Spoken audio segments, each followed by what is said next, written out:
اچھا یہ الگ ہی ایک کہانی ہے سارے کیس کے اندر.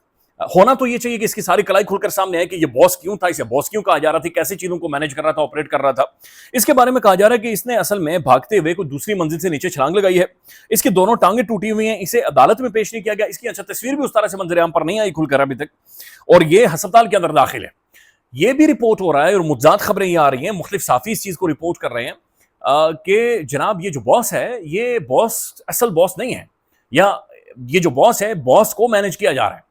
اچھا پھر جو کل ڈی آئی جی فیصل کامران صاحب ہیں, ڈی آئی جی آپریشنز, انہوں نے بھی یہ کنفرم کیا کہ جو رضا ڈار صاحب ہیں انہوں نے محترم نے کیا کیا کہ جناب انہوں نے باقاعدہ سے یہ آپریشن کرنے سے پہلے, ان خواتین کے خلاف یہ آپریشن کرنے سے پہلے ایک تو ان کے خلاف جال بنا اور انہیں کہا کہ جناب میں رولنگ ایلیٹ کا چشم و چراغ ہوں. پھر ان کے لیے دفتر خارجہ کو مبینہ طور پر دفتر خارجہ کو مینج کروا کے ان کے ویزے لگوائے گئے. پھر برتھ ڈے کے بہانے انہیں پاکستان میں بلایا گیا, گھیرا گیا. پھر باقاعدہ سے ناظرین ایئر بی این بی, وہ کمرہ, وہ گھر, اس بندے کو شامل کر کے مینج کیا گیا. پھر اور دوستوں کو جوڑا گیا, اور پھر یہ باس نامی وحید نامی غنڈے کو ہائر کیا گیا. اب اس کا جو ناظرین ریکارڈ آ رہا ہے کہ یہ غنڈا ہے, یہ بدماش ہے, اس کے اوپر 10 کے قریب ایف آئی آرز ہیں. اور پھر یہ جناب گردہ ٹرانسپلانٹ سکینڈل, یعنی کہ جعلی گردہ ٹرانسپلانٹ یا گردے لوگوں کے جو بیچتے تھے یا جو ساری یہ سرگرمیاں کرتے تھے ناظرین, گردہ اسمگل کرتے تھے, یہ اس کے اندر بھی یہ اس کا ایک سرکردہ ایک کردار رہا ہے, اور بڑا گھنونا قسم کا کردار رہا ہے جو اس کے اندر بھی شامل رہا ہے.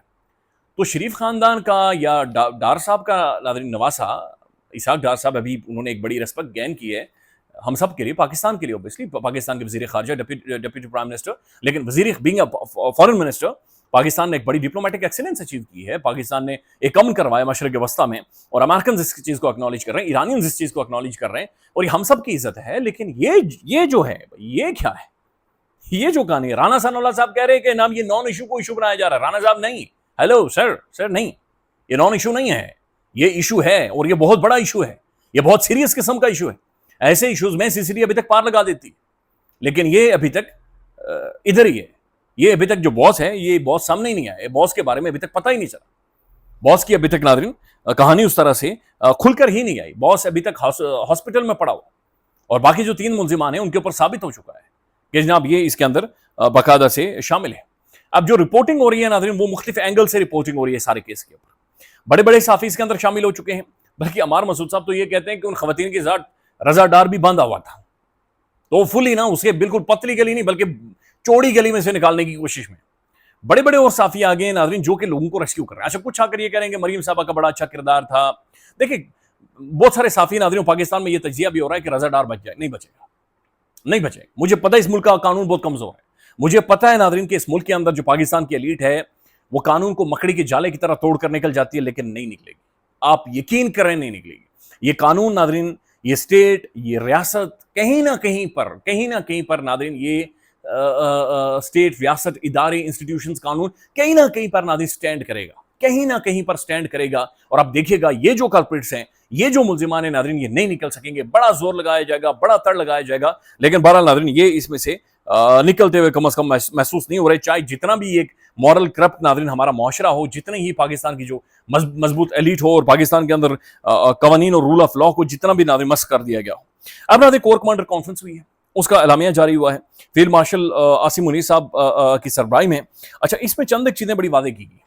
ایک بات جو اس کے اندر استعمال کی گئی, یہ پہلی دفعہ استعمال کی گئی ہے کہ خطے میں پاکستان میں نہیں پورے ریجن میں پائیدار امن افغان طالبان کے زیر تسلط زمین پر بھارتی پراکسیز کی روک تھام سے مشروط ہے. یعنی پورے کے پورے ریجن کے اندر, خطے کے اندر اگر امن چاہیے تو افغان طالبان کے زیر تسلط زمین, یعنی کہ افغان گورنمنٹ نہیں کہا گیا, افغان رجیم نہیں کہا گیا, افغان طالبان کے زیر تسلط, یعنی کہ یہ مسلط ہے وہاں پر, انہوں نے قبضہ کیا ہوا ہے, ان کے نیچے جو زمین ہے وہاں پر جو بھارتی پراکسیز آپریٹ کر رہی ہیں. بلکہ میرا تو یہ ناظرین اس بات کے اوپر I'm clear about it کہ جو افغان طالبان ہیں ناظرین یہ خود بھارتی پراکسی کے طور پر کام کرتے ہیں. یہ خود, آپ صرف حالیہ ان کا ریکارڈ اٹھا, آپ صرف گوگل کریں ناظرین جا کر, اور آپ ان کی ساری موومنٹس دیکھیں, آپ ان کی میٹنگز دیکھیں بھارت کے اندر, انڈیا کے اندر جا کر, تو آپ کو خود ہی اندازہ ہو جائے گا, آپ کو سیکوینس نظر آ جائے گا کہ یہ کس طریقے سے اس وقت بھارتی گود میں جا کر بیٹھے ہوئے.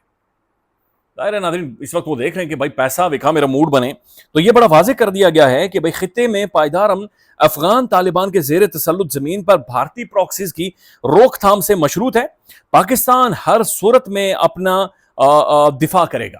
اچھا یہ ناظرین اب اس کا کانٹیکسٹ یہ بھی ہے کہ جو کراچی کے اندر رینجرز کے ہیڈ کوارٹر کے اوپر ایک بڑا خوفناک قسم کا بھیانک قسم کا ناظرین اٹیک کیا گیا، اس کے بعد اس کا جواب بھی دیا گیا ہے، لیکن یہ اس کے کانٹیکسٹ میں بڑا واضح کیا گیا ہے کہ بھائی افغانستان کے اندر جو طالبان کے زیر تسلط جناب یہ زمین ہے وہاں سے بھارتی پراکسیز آپریٹ کرتی ہیں، اور یہ ایک بہت بڑا خطرناک عمل ہے اور اس چیز کو ہمیں ٹھیک کرنا چاہیے۔ ناظرین ہم انٹرنیشنلی اس وقت ہم نے بہت ساری چیزیں گین کی ہیں، ہم آگے بڑھیں گے، پروگریس کریں گے، ہمیں اپنے ملک کے اندر بہت ساری چیزوں کو ناظرین سیٹل کرنے کی ضرورت ہے، ہمیں بیٹھنے کی ضرورت ہے، ایک ہیلنگ ٹچ کی ناظرین ضرورت ہے، ایک دوسرے کو گلے لگانے کی ضرورت ہے، بہت ضرورت ہے ناظرین کہ ہم ایک دوسرے کے آنسو پہنچیں اور کوئی نہ کوئی حل نکالیں۔ خیال رکھیے گا، اپڈیٹ کریں گے۔ اللہ حافظ۔